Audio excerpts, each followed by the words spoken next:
जाली bank accounts ते money laundering case की समाअत सुप्रीम कोर्ट विच हुई, जिहदे विच चीफ जस्टिस साकिब निसार होरां ने मनी लॉन्ड्रिंग केस के मुलजमां की ठीक ठाक खिंचाई कर दी।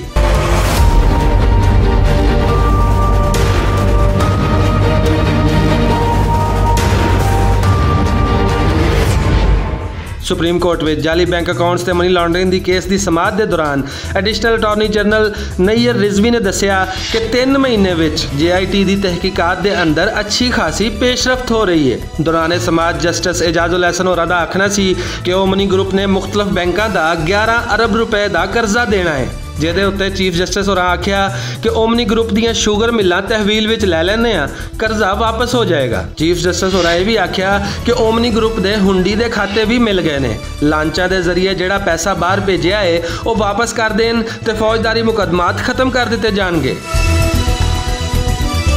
समाअत के दौरान ओमनी ग्रुप के मालक अनवर मजीद की खराब सेहत के हवाले नाल चीफ जस्टिस होरां आख्या अनवर मजीद नूं अडियाला जेल लै आओ, वो ठीक हो जाणगे। कमरा अदालत में ओमनी ग्रुप के मालक अनवर मजीद के बेटे निमर मजीद रोस्टम ते आए ते आंदियां नाल ही चक्कर खा के डिग पे।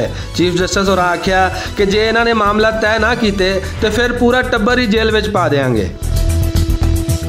जाली बैंक अकाउंट्स ते मनी लॉन्ड्रिंग की तहकीकात करने वाली JIT ने तहकीकात मुकम्मल करने वास्ते 15 दिसंबर तक की मोहलत मंगी, पर चीफ जस्टिस होरां ने अगले 2 हफ्तों के अंदर अंदर तहकीकात मुकम्मल करने का हुक्म दे दिता।